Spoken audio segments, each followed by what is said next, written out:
Shalom jemaat yang dikasihi Tuhan, selamat pagi. Kiranya berkat Tuhan melimpah selalu dalam hidup kita. Biarlah kita selalu bersukacita dalam segala hal, sehingga hari-hari kita diwarnai dengan kemenangan. Hari ini saya akan menyampaikan renungan firman dengan judul Komunitas yang Saling Menguatkan. Mari kita baca Kisah Para Rasul pasal 12 ayat 12-19 yang berbunyi demikian. Dan setelah berpikir sebentar, pergilah ia ke rumah Maria, ibu Yohanes yang disebut juga Markus. Di situ banyak orang berkumpul dan berdoa. Dan ketika ia mengetuk pintu gerbang, datanglah seorang hamba perempuan bernama Rode untuk mengetahui siapa yang mengetuk itu. Ia terus mengenal suara Petrus, tetapi karena girangnya ia tidak membuka pintu gerbang itu dan segera masuk ke dalamnya untuk memberitahukan bahwa Petrus ada di depan pintu gerbang. Kata mereka kepada perempuan itu, "Engkau mengigau." Akan tetapi ia tetap mengatakan bahwa benar-benar demikian. Kata mereka, "Itu malaikatnya."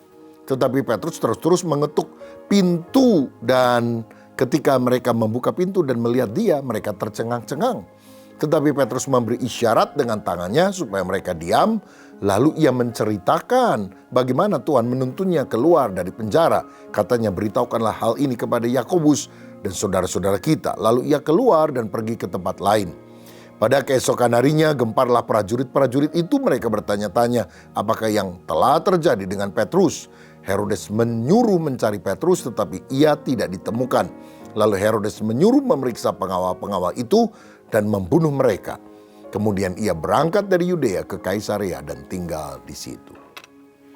Saudara-saudara, Petrus ditangkap oleh Herodes mau dibunuh, tetapi jemaat dengan tekun mendoakannya. Mujizat terjadi, Tuhan mengutus malaikat melepaskan Petrus. Pertanyaannya, setelah Petrus dia pergi kemana? Rupanya dia pergi kepada komunitas orang percaya yang saling menguatkan satu dengan yang lain. Dan mereka biasa berkumpul di rumah seorang ibu yang bernama Maria. Maria ini adalah ibunya Yohanes Markus. Dan pada waktu itu juga banyak orang sedang berkumpul untuk berdoa. Rupanya Maria ini adalah seorang wanita yang cukup kaya, yang punya rumah yang besar. Tidak disebutkan tentang suaminya. Mungkin dia sudah meninggal. Yang jelas wanita ini adalah wanita yang berani, saudara. Siapa yang berani menyediakan rumahnya untuk perkumpulan orang-orang Kristen yang sedang dibenci oleh orang-orang Yahudi? Waduh, bisa-bisa rumahnya digerebek, dibakar, saudara. Tapi dia berani mempersembahkan yang terbaik bagi Tuhan. Dia juga rela berkorban untuk melayani Tuhan. Menyiapkan rumah itu kan juga harus menyiapkan ruangannya, membersihkannya, mungkin menyediakan minuman atau ada makanan yang harus disiapkan. Tapi dia melayani orang-orang yang datang, saudara seiman, dengan sukacita karena dia mencintai Tuhan Yesus. Tuhan juga ingin kita membuka rumah kita untuk tempat pertemuan komsel. Saya ingat satu kali ada sepasang suami istri keluarga di Surabaya yang rumahnya dipakai komsel. Ya.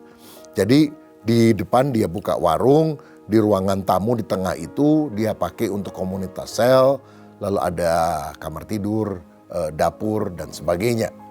Nah, lama-lama usahanya makin berkembang, saudara-saudara, sehingga bagian ruangan depan yang dipakai warung itu jadi penuh, barang-barang dipindahkan sebagian ke ruangan tengah, ruangan tamu. Tapi kan ruangan tamu suka dipakai sebagai tempat komsel. Jadi kalau mau ada komsel harus digotong-gotong dulu, dipindahkan keluar ke tempat yang lain. Sampai akhirnya mereka berunding nih, suami istri. Gimana ya? Ini usaha kita tambah maju, barang tambah banyak.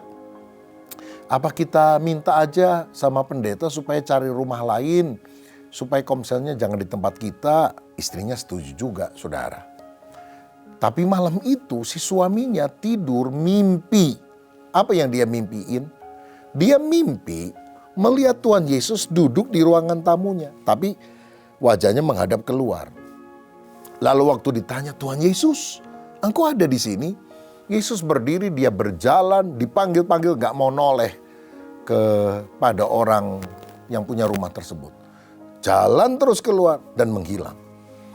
Dan begitu Yesus menghilang, kaget ini orang. Dia bilang, "Waduh, aku gak sadar, aku ini maju usahanya karena Tuhan Yesus ada di rumahku. Lalu aku mau minta kelompok saya jangan di sini." Seakan-akan seperti mengusir Tuhan Yesus. Lalu dia berlutut, dia kasih tahu sama istrinya, kedua-duanya minta ampun, Tuhan ampunilah kami. Kami tetap akan jadikan rumah kami tempat kelompok sel. Kami tidak mau mengusir Tuhan dari sini. Apa yang terjadi? Dalam beberapa bulan kemudian Tuhan memberkati mereka. Mereka bisa beli, saudara sekalian, sebuah rumah baru tidak terlalu jauh dari warung tersebut. Dan akhirnya, saudara, mereka tinggal di sana, tapi tempat yang semula tetap dijadikan warung bagian depannya dan di bagian belakangnya tempat untuk komunitas sel. Oh, biarlah Tuhan mau memakai rumah kita, kehidupan kita menjadi alat kemuliaannya. Nah, Ibu Maria ini punya anak yang kelihatannya suka hadir di sana dan ikut melayani, namanya Yohanes Markus. Dia itu ponakannya Barnabas. Di kemudian hari Yohanes Markus menjadi hamba Tuhan, saudara. Karena dialah penulis Injil Markus. Dia adalah anak rohani Petrus. Bahkan ada orang yang berkata Injil Markus itu kan sumber utamanya dari Petrus. Sehingga boleh juga Injil Markus disebut sebagai Injil Petrus yang ditulis oleh Markus. Saya mau bilang begini, kalau engkau berada dalam lingkungan pelayanan, anak-anakmu akan hidup takut akan Tuhan. Libatkan mereka, sehingga mereka setelah besar juga mencintai Tuhan, melayani Tuhan. Jalannya tidak bengkok, jalannya lurus untuk memuliakan nama Dia. Haleluya.